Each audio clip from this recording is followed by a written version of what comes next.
सूत जी महाराज बताते हैं कि जैसी स्थिति है उस प्रकार सामग्री लेकर के पूजा करनी चाहिए। और संकल्प में जाता हूँ कि आज के जमाने में 140 रुपए किलो का तो कोई भी घी नहीं खाता, क्योंकि वो घी नहीं, वो जहर होता है साहब। इससे अच्छा है कि दीपक ना जलाए तो ही अच्छा है। मंदिर में जाओ, घर से सामग्री लेकर के जाओ, घर से ही जल होना चाहिए। जैसे सुदामा की पत्नी ने दर्शा दिया, मांगा कुछ नहीं और उस पोटली से चावल से बता दिया कि घर में कितनी गरीबी है। ऐसे भोलेनाथ भी भाप जाएंगे। मंदिर में पूजा करो अच्छी तरीके से, और पूजा करने के बाद में परिक्रमा मत लगाओ। ऐसी बात है और जो करें क्यों नहीं लगाए बताओ। मैं तो ये भी देख रहा हूँ तुम्हारा ध्यान कहाँ है। बिना परिक्रमा के तो पूजा अधूरी है। मेरी हाँ ठीक साहब, मैं तो ध्यान देखता हूँ कि तुम्हारा ध्यान कहाँ चल रहा है। कुछ भी बोल सकता हूँ मैं, आप तो बस कथा पर ध्यान रखना। पूजा लगाने के साथ में लास्ट में परिक्रमा लगाई जाती है ना, लगाई जाती है। ये सीरियस बात है, मजाक नहीं। पूजा करने के बाद परिक्रमा लगाई जाती है। जैसे शिवालय में होते हैं तो जलेबी को लांगा नहीं जाता है, वहीं से अधूरी हो जाती है। लौट करके वहीं आना पड़ता है जब पूरी मानी जाती है। लेकिन ज्यादातर मंदिरों में परिक्रमा होती है, और पीछे परिक्रमा लगाते हुए पहुंचे तो कभी भी पीछे जाकर के प्रणाम मत करो। आपने देखा होगा परिक्रमा में जाते आगे वाला जा रहा है और पीछे जाकर के जय हो, और अब पीछे वाले को कुछ पता नहीं, वो भी यही सोच लेता है कि होता होगा। उसने भी ऐसे ही कर दिया। देखा देखी का चलन बहुत बुरा है,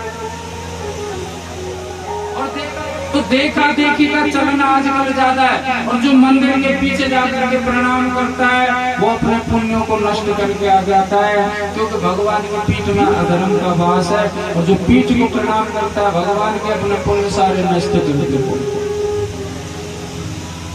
आपने श्रीमद् भागवत कथा खूब सुनी, जातर बात उसमें एक चरित्र आता है काली यवन का, जिसकी डर की वजह से उसमें कहते हैं लोग तो भगवान डर के मारे रण छोड़ करके भाग गए थे। जब भगवान का नाम पड़ा था रण छोड़ भगवान, है ना। काली यवन का पुण्य प्रताप था, और इतना प्रताप था कि इस पृथ्वी पर कोई परास्त नहीं कर सकता था। अगर उस समय अगर कन्हैया लड़ते युद्ध करते काली यवन से तो कन्हैया को परास्त होना पड़ता। इसलिए कन्हैया ने सोचा कि इसको अपने पीछे भगाऊं, या तो चोर नाम तो पहले कोई कुछ कहता है कोई कुछ कहता है, इस बार रण छोड़ना पड़ जाएगा। लेकिन इससे तो बच जाऊंगा, क्योंकि ये मेरे पीछे भागेगा मुझे पकड़ने के लिए, और मेरी पीठ में तो पहले अधर्म बैठा है। और अधर्म के दर्शन करोगे तो पुण्य नष्ट हो जाएंगे, और पुण्य नष्ट हो जाएंगे तो मैं तुम्हें परास्त कर दूंगा इसको। और ऐसा ही हुआ था, काली यवन को पीछे पीछे भगाया था, द्वारिका नगरी के रण से और धौलपुर तक भगाया था साहब। उसमें कहते धौलपुर से आगे मुचकुंद की गुफा पड़ती है, उसमें मुचकुंद सोया हुआ था, उसके द्वारा भस्म करवाया गया था काली यवन को, क्योंकि वहां तक पुण्य उसके खत्म हुए थे। इसलिए मंदिर में जाते हैं परिक्रमा लगाओ, एक नहीं 1000 लगाओ, लेकिन पीछे जाकर के प्रणाम मत करो। किसी शास्त्र की नहीं है, किसी वेद की नहीं है, केवल देखा देखी की रस्म चल रही है जो हम अधर्म करते हैं। महादेव की पूजा में कुछ नहीं हो चलेगा, एक बिल्व पत्र ले आइए आप। मैंने बताया था पहले दिन बताया था भैया बिल्व पत्र प्रसाद में लाना बहुत काम की चीज है, लेकिन यहाँ तो कोई ना लाए। एक मैं ये लाइए तो बिल्व पत्र, तो एक तो मेरे काम आ जाएगा, एक मैं शिव महापुराण के अंतर्गत और भोलेनाथ की पूजा में बिल्व पत्र का विशेष महत्व होता है। इसलिए बिल्व पत्र तो कल से लाना है। सूत जी बता रहे हैं कि पूजा में कुछ भी ना हो चलेगा, एक बिल्व पत्र होगा, उससे ही भोलेनाथ को जगाया जा सकता है। माता सती को प्रथम बार भोलेनाथ के दर्शन हुए तो केवल एक बिल्व पत्र की वजह से हुए थे। क्योंकि दक्ष प्रजापति की वो पुत्री थी और दक्ष प्रजापति शिव से द्वेष करते थे अपनी बेटी को। जब बेटी पूछती थी कि ये महादेव कौन है, इनकी तो ऐसी लीलाएं बताते हैं लोग। दक्ष प्रजापति कहते थे बोले सब झूठ है और बालक वास्तव में कोरा कागज होता है, उसको सिखाएंगे पढ़ाएंगे ऐसा ही वो समझ लेंगे। तो कहने का मतलब है सती के मन में इतना विष भर दिया प्रजापति ने, शिव को वो गलत तरीके से सोचती थी कि कपाली है, मवाली है, शमशानवासी है, अघोरी है, उसका कोई अस्तित्व नहीं है। लोग वैसे झूठा बदनाम भगवान बनाए रखा है, लेकिन ऐसा नहीं था। जब उनका सामना दधीच मुनि से हुआ था, जब उन्होंने बेलपत्र के जरिए दिखाया था कि महादेव का दर्शन किया आपने जीवन में, जो ऐसी बातें कर रही हो पुत्री, बोले नहीं मेरे पिता ने बताया। बोले कभी देखा है महादेव को? बोले नहीं। देखना चाहोगी? जब निर्णय करके बताना कि महादेव का चरित्र आपके पिता ने बताए हुए चरित्र से कितना अलग है और कितना समय है। एक बेलपत्र दोनों हाथों में फंसाया, उसी से महादेव को प्रकट कर दिया था प्रथम बार माता सती ने। बेलपत्र का ऐसा महत्व है। सोनकादि ऋषि कहते हैं ऐसा बेलपत्र में है क्या? बोले है नहीं, बेलपत्र में है नहीं, बेलपत्र ही महादेव का साक्षात स्वरूप है इस कलिकाल में। जिस घर में बेल वृक्ष होता है साक्षात विराजमान होते हैं, हर घर में बेल वृक्ष होना चाहिए। बिल्व का पेड़ और दरवाजे पर जैसे प्रवेश करते हैं, मेन दरवाजा होता है उसके दाहिने हाथ में उसको होना चाहिए। और कहते हैं सिटियों में 50-50 गज के मकान होते हैं। बेल वृक्ष रूप यानी महादेव रूपी बेलपत्र के वृक्ष को कैसे लगाएं, तो उसका नियम होता है हर घर में होना चाहिए। जिस घर में बेल वृक्ष होता है पहले नंबर तो बाहरी बाधाएं नहीं आकर के टकराती। दूसरी जिनकी खोपड़ी खराब होती है ना घर में घुसती, चाहे कैसा भी वास्तु दोष हो, वो बेलपत्र का वृक्ष लगने से उस जगह का वास्तु दोष नष्ट हो जाता है। और नष्ट हो नहीं है क्योंकि वहाँ पर महादेव विराजमान हो। आप गमले में बेल वृक्ष लगाइए 50 गज का पेड़ तो क्या मतलब है? किराए से रहते हैं कोई बात नहीं, रहते जब तक है तो अपना ही घर। गमले में लगा लो छोटा सा पौधा, और जब ज्यादा बड़ा हो जाए उसको जाकर के किसी महादेव के मंदिर में लगा दो। वहाँ से लोग भी उसका लाभ लेंगे, उसका पुण्य आपको भी मिलेगा। और दूसरी बात आपको दूसरा वृक्ष ला करके लगाएंगे। एक वृक्ष का पौधा आराम से 4 साल चलेगा आपके घर में, जल्दी बड़ा नहीं होता वो। और ये तो साक्षात महादेव है।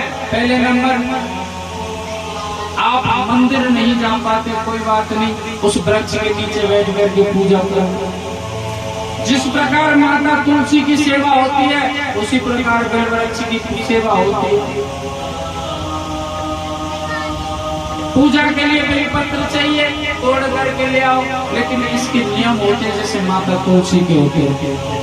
शाम को दीपक जलता है माता तुलसी पर, ऐसे बेल वृक्ष यानी जो हमारे घर में महादेव रूपी बेल वृक्ष है, यहाँ दीपक हमको जलाना चाहिए घी का। पत्ते तोड़ते हैं तो पत्ते तोड़ने का भी नियम होता है, जैसे माता तुलसी से पत्ते हमको चाहिए भोग लगाने के लिए तो तोड़ते हैं। तो एक न एक दिन ऐसा होता है जो निषेध होता है, उस दिन बेलपत्र यानी तुलसी पत्र नहीं तोड़ा जाता। किस किस को पता है कौन से दिन नहीं तोड़ा जाता? कौन से वार को? भैया सही कह रही है का? तुम भी बताओ कौन से दिन? ऐसे नहीं, पहले तो तुम सलाह कर लियो तो हमको कौन सा बार बताना है, निर्धारित कर लियो। ये मैया कह रही है कि रविवार को ना तोड़ा जाए, बीच में से आवाज आ रही है इतवार को, आगे से आ रही है संडे को। काई चक्कर है?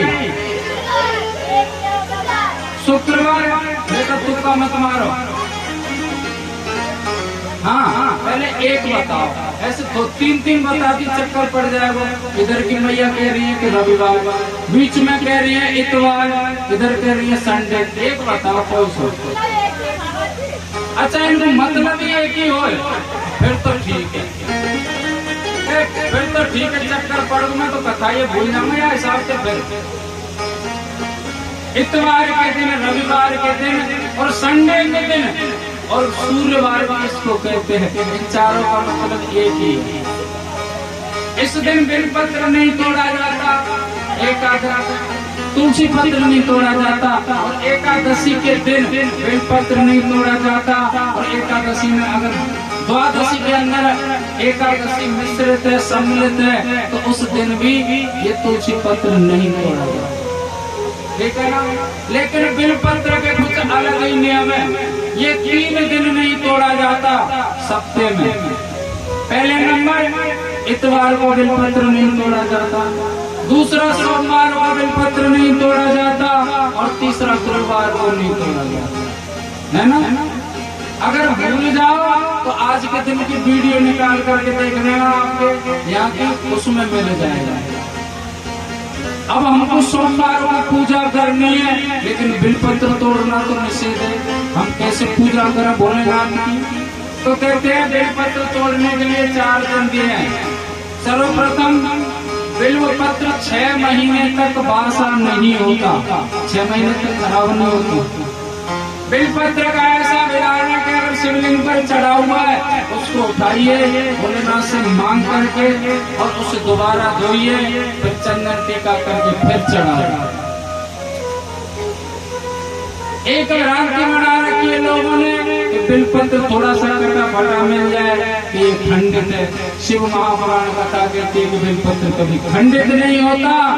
समय अनुसार आप बेलपत्र का चूरा तक चढ़ा देते हैं। कहते चूरा चढ़ाया जाता है बेलपत्र का, यानी पत्ते समेट करके सुखा करके, आपके पास व्यवस्था नहीं है तो उनका चूरा बना करके रख लो, पूजा में जाओ, साथ में ले जाओ और चढ़ा दो। जब बेलपत्र का चूरा चढ़ा दिया जाता है तो बेलपत्र खंडित कहाँ से हो? बेलपत्र कभी खंडित नहीं होता। इस भ्रांति को निकाल देंगे। अब हमको पूजा करनी है सोमवार को। बेलपत्र कब तोड़े? तो पहला दिन आता है मंगलवार। मंगलवार को बेलपत्र तोड़ो, दूसरा बुधवार को, तीसरा शुक्रवार को, और चौथा शनिवार। ठीक है ना। अब हम सोमवार को पूजा करनी है तो शनिवार को तोड़ के रख लो ज्यादा से। पॉलिथीन में रखो। आजकल ऐसी मशीन चल गई है कि उसमें कुछ भी रख दो, सब ताजा रहता है आदमी को छोड़ करके, जिसे फ्रीज कहते हैं। हाँ, आदमी रख दे तो ककड़ जाएगा, मामलो गड़बड़े बैठो। और पूजा करने जाओ, साथ ले जाओ, धो करके चढ़ा दो। और ज्यादा ही बेलपत्र की शॉर्टेज है तो बेलपत्र भोलेनाथ से मांग करके फिर ले आए। और जो भोलेनाथ पर हम बेलपत्र चढ़ाते हैं वो कोई साधारण नहीं है, वो एक औषधि है। औषधि समझते हो क्या होता है? दवाई। आप शरीर में जो रोग है उस रोग की दवाई मान करके भोलेनाथ से मांग करके उसे पा लीजिए, आपका रोग नष्ट ना हो जाए। तो कहें प्रदीप मिश्रा जी की कथा कौन कौन देखता है, सुनता कौन कौन है? आपने देखा होगा इस बेलपत्र के जरिए और रुद्राक्ष के जल के जरिए, उससे महापुराण सुनने से कैंसर तक ठीक हो जाता है। जो डॉक्टर हाथ खड़े कर देते हैं, बोले भैया वो हमारे बस की बात नहीं है, उनका डॉक्टर बनता है सबसे बड़ा डॉक्टर मृत्युंजय महादेव। बोलिए मृत्युंजय महादेव।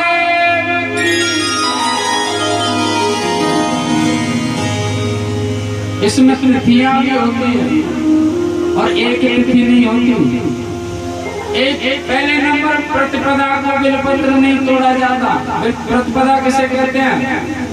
पड़वा। हाँ, आजकल मैया पड़वा और चौथ तो कुछ ज्यादा याद है, और खास करके मायके में पहुंच जाए जब, जो कि आना रही तो बोले ना, क्यों? कल चौथ है, कल परवा है, जाए ना, और भले जाने ना, महीना तो 3 का नाम, लेकिन परवा चौथ याद है। प्रतिपदा को बेलपत्र नहीं तोड़ा जाता, अष्टमी को बेलपत्र नहीं तोड़ा जाता, त्रयोदशी को बेलपत्र नहीं तोड़ा जाता, और अमावस पूर्णिमा यानी 5 दिन बेलपत्र नहीं टूटता एक पक्ष में। उसके बाद कभी भी तोड़ सकते हैं। समय 1 बजे से दोपहर का जो समय होता है, 1 बजे से पहले तोड़ लो, उसके बाद नहीं तोड़ना चाहिए। और घर में महादेव रूपी बिल्व वृक्ष सभी को स्थापित करना चाहिए। इससे लाभ ही लाभ है, नुकसान नहीं है 1% नहीं। शौनकादि ऋषियों ने बिल्व वृक्ष का महात्म्य बताया। मैंने कहा अब कथा, आज कथा को चलते चलते कितने दिन हो गए? 3 दिन हो गए, साँच माच। अच्छा, अब कथा कितने दिन की और बची है? 4 दिन की। 4 दिन आपको लाभ लेना है। या बिल्व वृक्ष नहीं है कहीं पर है?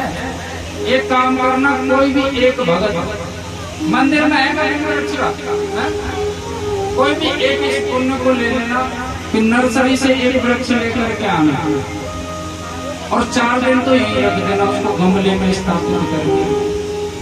और जब खाते राम मजा या तो अपने घर ले जाना, नहीं हम मंदिर में लगा देना। एक वृक्ष कितने का आता है? शायद 60-70 रुपए का होता है। उस महादेव जी के बिल्व वृक्ष को आप स्थापित करें और सभी को कल से बेलपत्र लाने हैं, कम से कम 1 जोड़ा। महादेव की पूजा करने जाते हैं तो हम थोड़ी सी गलती करते हैं बिल्व वृक्ष के अंदर। वो गलती क्या करते हैं कि छोटे छोटे जो लाल लाल पत्ते होते हैं उनको तोड़ लाते हैं। उनको मत तोड़ा करो, दोष लगता है। कम से कम बिल्व वृक्ष, बिल्व पत्ता, अब ये पत्ता है, ये भी हल्का पत्ता है, इससे बड़ा होना चाहिए। और जब भी आप चढ़ाओ तो इसमें जो गांठ आती है, हम तोड़ते हैं तो गांठ आती है इसमें, तो उसको तोड़ करके चढ़ाना चाहिए, क्योंकि ये शत्रुता पैदा करती है। कभी भी बिल्व पत्ता सूखा नहीं चढ़ाना चाहिए। सूखा मतलब सूना। या तो चंदन से इस पर तिलक लगा लें, या तो इस पर राम का नाम लिखें 3 पत्तों पर, क्योंकि राम नाम लिखने से भोलेनाथ अति प्रसन्न होते हैं। राम नाम लिखना नहीं आता तो कोई बात नहीं, ओम नमः शिवाय लिख लेना। 3 पत्ते ओम नमः शिवाय। और वो भी ना लिखवा आवे, हमारे मैया ने कम पढ़ी लिखी हो, बूढ़ी बूढ़ी पुराने जमाने की, तो चंदन की डिब्बी में ऐसे उंगली घुसेड़ दी और लेकर टिप टिप मार कर ये चढ़ा देते हैं, वही काम कर जाएगा। वैसे एक बात बताऊं, भोलेनाथ पढ़े लिखे लोगों को नहीं मिलता। कारण लोग कहते हैं कि पढ़े लिखे जागरूक हो जाते हैं, लेकिन पढ़ी लिखी बुद्धि को कभी मिलते नहीं। श्रीमद् भागवत कथा के अंदर पूछा था राजा परीक्षित से सुखदेव जी ने, बोले ये बताइए कि भगवान, आप सोच करके बताओ कि भगवान किससे मिलते होंगे? उन्होंने कहा कि हो सकता है भगवान जो विद्वान हो, पढ़ा लिखा हो, उससे मिलते हो। सुखदेव जी कहते हैं, बोले ऐसा नहीं, अगर पढ़े लिखे को मिलते तो एक गज और गिराह की कथा सुनी होगी आपने, जो पैर पकड़ लिया था हाथी का। हाथी कौन सा पढ़ा लिखा था जो उनको मिल गए? बोले हो सकता है भगवान जो उम्र में बड़ा होगा उसे मिलते होंगे।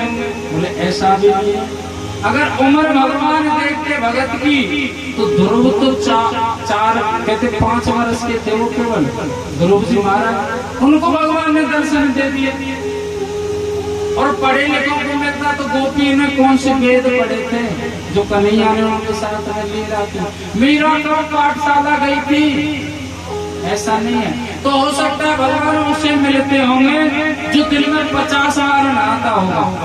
हाँ, बोले ऐसा भी नहीं, जो नदी के किनारे केवट मल्ला रहते हो तो कई दिन तक नहीं नहाते, कोल भील इत्यादि उनके यहाँ रामचंद्र जी गए थे। तो हो सकता है भगवान उससे मिलते होंगे जो जाति में सबसे बड़ा है, जिसने उच्च जाति में जन्म लिया होगा। बोले ऐसा भी नहीं है, अगर भगवान जात पात देखते तो विदुर यानी दासी पुत्र के यहाँ जाकर के केले के छिलके नहीं खाते। कथा सुनी होगी श्रीमद् भागवत में, चलो सूक्ष्म बता देता हूँ कि जब कौरव पांडवों का युद्ध की तैयारी चल रही थी, कौरव तैयार हो गए थे, दुशासन और दुर्योधन मिलकर के बोले पांडवों के साथ युद्ध ही होना है। कन्हैया ने सोचा कि ये एक ही परिवार है, इनको समझा बुझा करके ये युद्ध नहीं होना चाहिए, क्योंकि युद्ध बहुत बुरी चीज है। कन्हैया शांति दूत बन करके गए थे और उस समय उस कौरवों के यहाँ एक सेनापति थे विदुर नाम से, वो कन्हैया के बहुत बड़े उपासक थे। दुर्योधन ने उन्होंने निकाल दिया था उनको। जब जाकर के उनको समझाया दुर्योधन को, बोले भैया ये पांडव भी आपके चाचा ताऊ के बालक ने, काम करो, इनको आप आधा राज्य काट मत दो, 5 गांव दे दो, केवल 5 गांव, मैं इनसे ही संतुष्ट करूंगा। लेकिन दुर्योधन ने एक बात कह दी, बोले सुनो कन्हैया, युद्ध के बिना एक सुई की नोक के बराबर भी भूमि हम नहीं देंगे। कैमरा घुमा दे, बात करनी उनको कहीं लगा भगवान, कैमरा माँ चलेंगे तो यहाँ तो लगा रहे। बोलिए शंकर भगवान। बोले युद्ध के बिना तो एक सुई की नोक के बराबर भी भूमि नहीं मिलेगी। कन्हैया ने कहा, बोले तुझे पता भी है युद्ध क्या होता है? लाखों विधवाएं करोड़ों अनाथ हो जाते हैं। दादा भाभी से, दादा अम्मा से तूने केवल कहानियों में सुना होगा कि युद्ध क्या होता है, इसलिए युद्ध ना हो। धृतराष्ट्र बोले कन्हैया क्षमा करना, थोड़ा सा उद्दंड, एक काम करो, चलो भोजन कर लो। गांधारी ने 56 प्रकार के भोजन बनाए। कन्हैया बोले सुनो जी, भोजन 2 स्थिति में किया जाता है, या तो भोजन करने वाले के पेट में भूख हो तो भोजन किया जाता है किसी के यहाँ, या भोजन कराने वाले के मन में श्रद्धा भाव हो तो भोजन किया जाता है। और यहाँ पर दोनों में से कुछ भी नहीं है, ना तो मेरे पेट में भूख है और ना ही आपको कोई भोजन कराने की श्रद्धा है, तो भोजन का चांस नहीं बनता। और हाँ, याद मुझे आया कि इस समय का भोजन तो मेरे काका विदुर के यहाँ है। बोले विदुर के यहाँ? बोले हाँ। बोले उसको तो इस राजपाट से निकाल दिया? बोले वो हमको पता नहीं। तो तुम कैसे निमंत्रण कर दिया? बोले द्वारका में पत्रिका गई थी, जब भी हस्तिनापुर आओ भोजन हमारे यहाँ होगा। कन्हैया ने बोला आज तो भोजन वही है, जबकि अपनी पत्नी को लेकर के विदुर जी एक कदली के वन में पहुंच जाते हैं, कुटिया बना करके वहीं रहते हैं। उस महल से निकलने के बाद विदुर जी की पत्नी का नाम है, क्या नाम है? विदुरानी कहते हैं लोग, लेकिन विदुरानी नहीं है उनका नाम, उसका नाम है मृदुला। विदुरानी तो ऐसे कहते हैं जैसे मास्टर की पत्नी को मास्टर नहीं, वो तो नी लगाती है पैसे, और नी लगावे की बड़ी फपूंद है, हम भेदभाव की है। मास्टर की पत्नी को कहीं कहना नहीं, बताओ जोर से बताओ पीछे तक, सभी तो एक सुर में बताओ। मास्टर जी की पत्नी को कहीं कहना, और पुलिस वाले की पत्नी को, और वकील की पत्नी को, डॉक्टर की पत्नी को, डाकिया की पत्नी को, देख लीजिए पता चल जाता।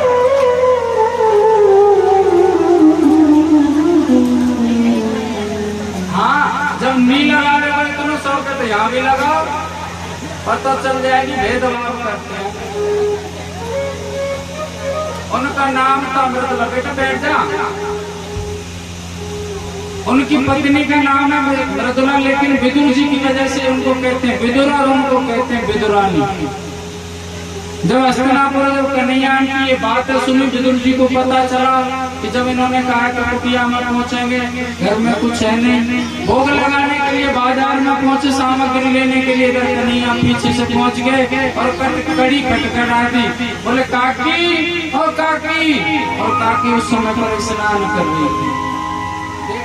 तो कहते जब कन्हैया विदुर जी की कुटिया में पहुंचे, कड़ी खटखटाई, काका तो पहुंचे थे वहाँ पे बाजार में प्रसाद लेने के लिए, भोग लगाने के लिए, लेकिन कड़ी खटखटाई और विदुरानी उस समय स्नान कर रही थी। आवाज लगाई काकी, ओ काकी, तुरंत आवाज पहचान गई ये तो कन्हैया है। कहते हैं भीगे हुए वस्त्रों से दरवाजे पर कड़ी खोली और वही कन्हैया को देखती रहती।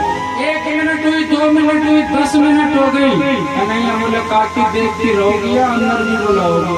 आओ ना केशव, बिठाने के लिए एक पट्टा लिया और बोले केशव बैठो, यहाँ बैठो। यहाँ ने खुशी इतनी भापे और हो गई, उनको समझ नहीं आया कहाँ बैठाए। एक कुटिया में एक कोने में जाकर के बैठाया, वो पट्टा उल्टा कर दिया और कन्हैया ने भी देखा नहीं, इतनी भापे और।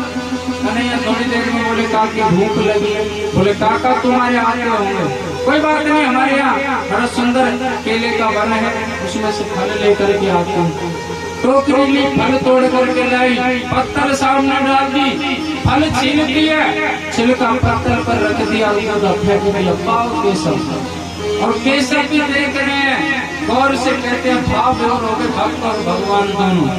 एक छिलका खाया, 2 छिलके खाए, कन्हैया बोले कहा कि फल तो बहुत मीठे हैं। बोले केसर, जब आपने कहा है तो फल मीठे ही होंगे, वैसे मैं रोज जल देती हूँ उनको। एक छिलका खाया, 2 छिलके खाए, 50 छिलके खा गए कन्हैया। और विदुर जी सीधे चले आए और सामने देखा कि हो क्या रहा है। कन्हैया को पहले पहुंच गए, बड़े खुश, हाथ में सामग्री लगी हुई भोजन की। नीचे देखा तो कहते पत्थर पर छिलके रखे, कूदा फेंक रही है विदुरानी। अरे विदुरानी, अरे पागल जरा देख तो ले, तू कर क्या रही है। पहली बार भगवान मेरी कुटिया में आए और उनको केले के छिलके खिलाए। अरे विदुरानी जरा देख तो सही, तू कर क्या रही है। जब तेज बोला, जब होश आया और वास्तव की जब विदुर जी ने कहा ना कि तू छिलके खिला रही है, कन्हैया को भी जब पता लगा और बोले हो तो हम केले के छिलके खा रहे थे, क्षमा करना कन्हैया, बेचारी भोली भाली। ये लो बाजार से देसी घी का लड्डू लेकर के आया हूँ मैं, आनंद मिलेगा इसको पाने में। कन्हैया ने वो लड्डू लिया, मुख में डाला और कहते कोई चीज अगर स्वादिष्ट ना लगे ना तो अगले व्यक्ति का मुंह बता देता है कि इसको आनंद नहीं आया। क्यों, क्या हुआ, कैसा, अच्छा नहीं है लड्डू। बोले काका एक बात और बुरा ना लगे तो बोले कहिए। स्वाद छिलकों में था तेरे लाडू मना, स्वाद छिलकों में था तेरे लाडू मना। विदुरानी का मुझे भोलापन पा गया, विदुरानी का मुझे भोलापन पा गया। स्वाद छिलकों में था तेरे लाडू मना, स्वाद छिलकों में था तेरे लाडू मना, स्वाद छिलकों में था तेरे लाडू मना, स्वाद छिलकों में था तेरे लाडू मना। विदुरानी का मुझे भोलापन पा गया, विदुरानी का मुझे भोलापन पा गया।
उसको मैं ना मिला, मुर्तजी जिसने की उसको मैं ना मिला, मुर्तजी जिसने की उसको मैं ना मिला।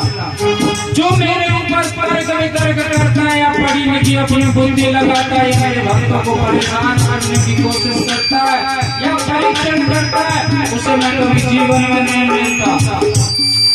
मुर्तजी जिसने की उसको मैं ना मिला, मुर्तजी जिसने की उसको मैं ना मिला। विदुरानी का मुझे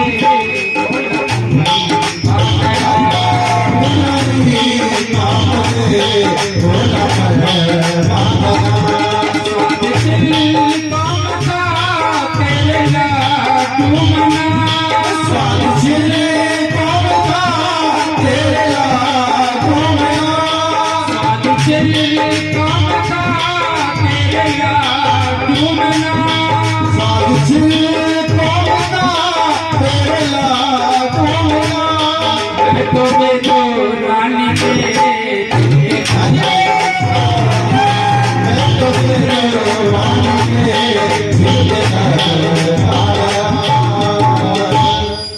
शंकर भगवान की जय हो।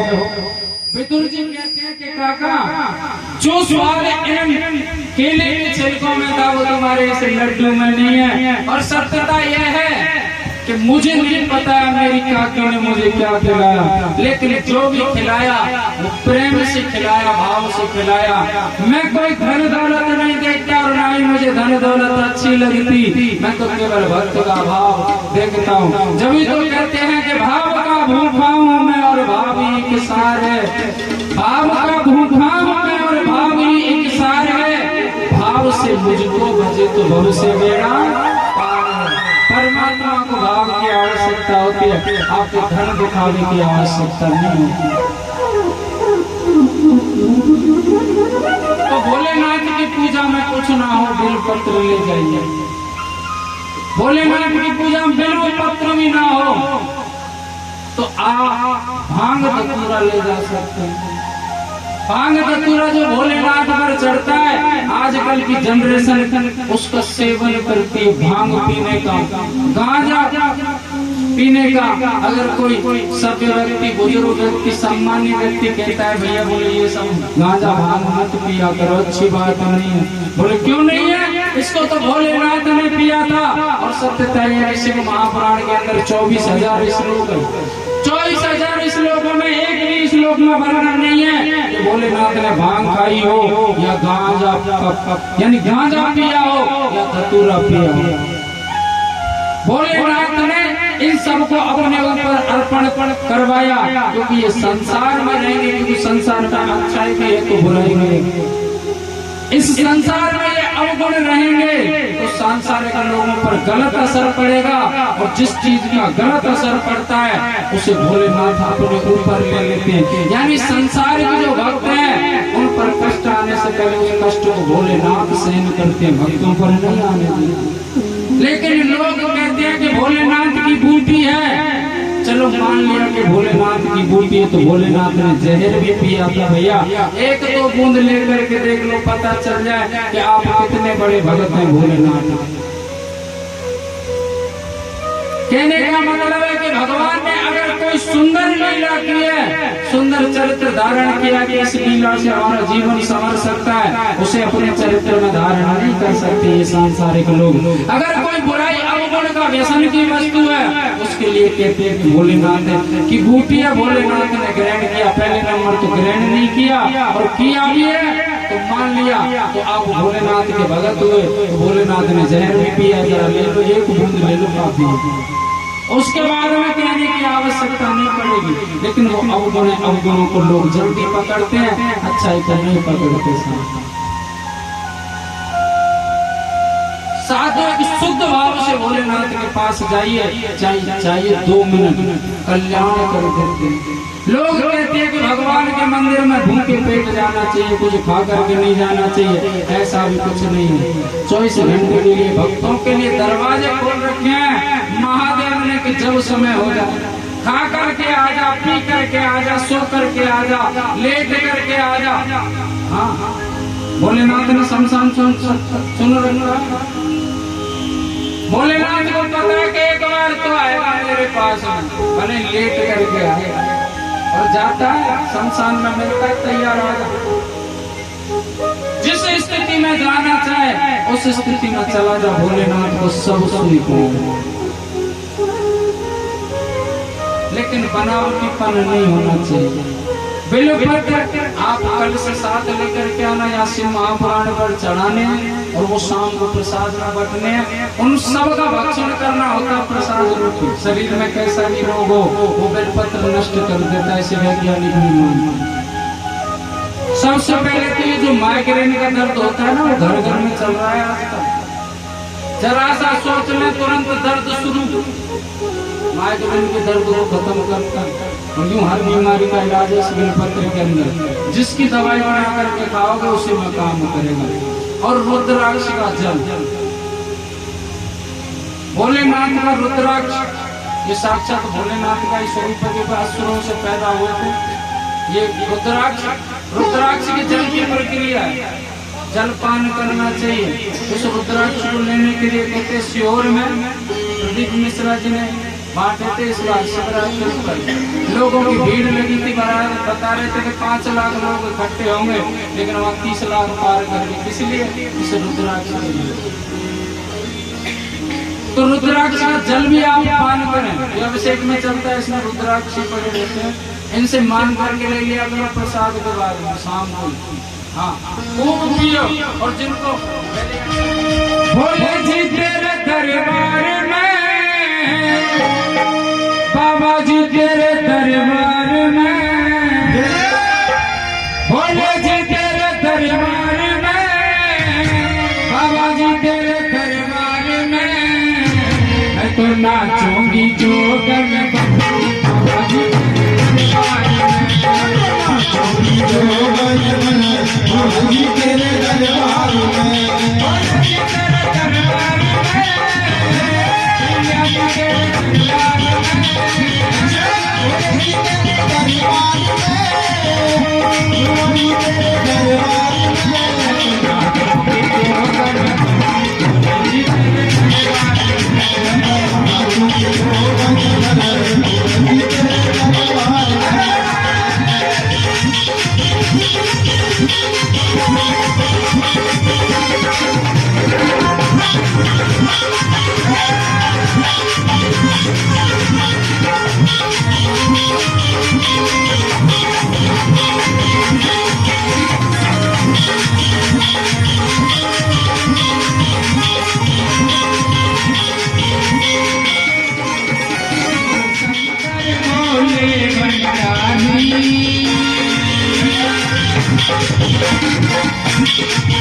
शिव शंकर भोले भंडारी तेरी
ऐसी सभा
शंकर भगवान की जय हो श्री शिव महापुराण की जय हो नमः पार्वती पते हर हर हर महादेव शंभो।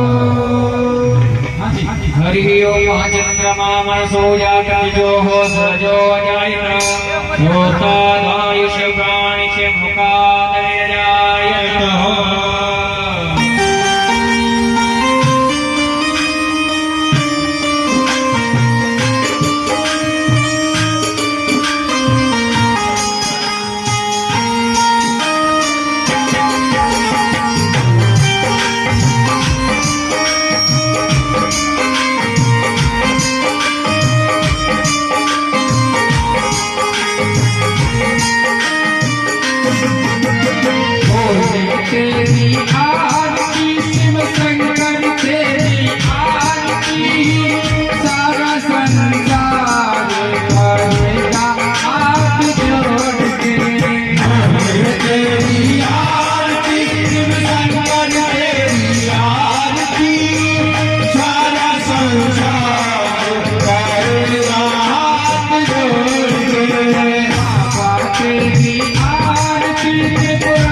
ततो नो वयं गुरु शरणा गुरुभ्यो वयं नापरोप्या सुशान्तिवतु जौहु शान्तिरन्तर्जगं शान्ति पृथ्वी शान्तिराव शान्ति लोकने शान्ति वनस्पते शान्ति विश्वेदेवा शान्ति ब्रह्म शान्ति सर्वं शान्ति शान्तिरेव शान्ति कामा शान्तिरेव